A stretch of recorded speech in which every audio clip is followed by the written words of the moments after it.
Bismillahirrahmanirrahim. Alhamdulillahirabbil alamin. Qala Allah Ta'ala fi kitabil karim. A'udzu billahi minasy syaithanir rajim. Bismillahirrahmanirrahim. Yas'alunaka 'anil mahid. Qul huwa adza. Wa sallallahu wasallamu ala nabiyyina Muhammadin wa ala alihi wa sahbihi wa sallim. Qala nabiyyina Muhammad sallallahu alaihi wasallam, hadza kataballahu ala banati Adam. Web TV, para pemirsa Web TV yang berbahagia, dalam kali ini kita akan membahas tentang wanita haid dan nifas di bulan puasa. Terkadang kita sering dengar para anak-anak remaja ketika bulan Ramadan, ya haid datang. Perasaan sedih menyeliputi mereka karena tidak bisa menjalankan puasa Ramadan dan juga tidak bisa menjalankan tarawih serta sholat 5 waktu. Haruskah kita bersedih? Oh, tidak teman-teman. Karena apa? Karena kita dalam keadaan haid dan nifas, ya, itu dilarang oleh Allah untuk berpuasa Ramadan dan menjalankan ibadah sholat 5 waktu maupun berterawih. Kita itu dapat pahala. Enak kan? Nggak sholat, nggak puasa, tapi dapat pahala. Kenapa? Karena meninggalkan larangan Allah Subhanahu wa Ta'ala adalah termasuk ketakwaan, termasuk kita wanita yang bertakwa, perempuan yang bertakwa, tidak menjalankan puasa maupun sholat dalam keadaan haid maupun nifas. Enak sekali bukan? Nah, makanya ketika haid datang kita ucapkan alhamdulillahi ala kulli hali wa ni'mah. Hikmah di antara Allah tidak memerintahkan perempuan untuk berpuasa sebagaimana ayat Al-Quran dalam surat Al-Baqarah tadi. Mereka bertanya tentang haid. Katakanlah haid itu adalah adza, sesuatu yang bikin kita capek, kita lelah, dan susah payah lah, ada. Dan kadang juga kita desminor kan, sakit gitu. Nah, dari sini kita bisa melihat betapa Allah Subhanahu wa Ta'ala memberikan kasih sayang kepada kita kaum perempuan.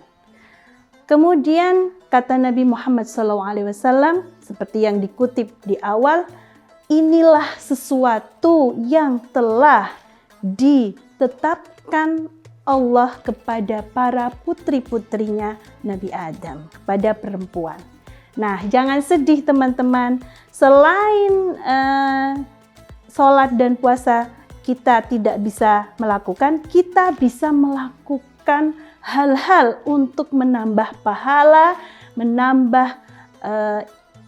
menambah ganjaran yang Allah berikan. Dengan apa itu tipsnya? Yang pertama, kita bisa bikin makanan bagi orang yang mau berbuka puasa. Kita bikin masakan kolak lah, tempe kemul lah, atau megono, silahkan kita berikan kepada orang-orang yang melakukan puasa. Sebagaimana hadis Imam Tirmidzi, orang yang memberikan makan kepada orang yang berpuasa, dia mendapatkan pahalanya orang berpuasa tanpa mengurangi sedikit pun pahalanya orang yang berpuasa. Enak kan? Yang kedua, kita bisa melakukan dzikir. Bisa baca subhanallah, astaghfirullah, alhamdulillah. Atau yang lebih ringan, sholawat. Karena kalau sholawat itu mau panjang pendeknya nggak sama, dia tetap dapat pahala.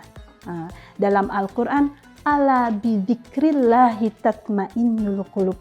Bukankah dengan dzikir kepadaku akan menenangkan hati kita? Biasa kan kalau perempuan kan lagi PMS tuh, hormonnya gak karuan. Kita bisa menenangkan hati kita dengan berzikir kepada Allah Subhanahu wa Ta'ala.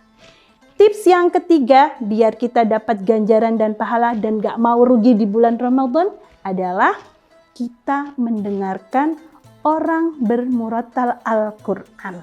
atau orang membaca Al-Quran. Kita bisa lewat HP membunyikan murotal Al-Quran. Jangan lagu-lagu terus, Al-Quran juga didengerin dong. Oke, jadi kita mendengar dan orang yang membaca itu pahalanya sama juga, tanpa mengurangi pahalanya orang yang membaca Al-Quran. Oke, dan kita dapat ganjaran dari Allah Subhanahu wa Ta'ala. Yang terakhir, yang keempat, karena banyak sebenarnya, saya hanya menyebutkan 4, kita bisa mencari ilmu. Di antaranya kalian bisa menyimak kajian-kajian keagamaan yang ada di Web TV Wonosobo. Demikian konco-konco putri yang ada di Wonosobo, tips ketika kita haid dan nifas di saat bulan Ramadan. Terima kasih. Aku qauli hadza wallahu a'lam bishawab.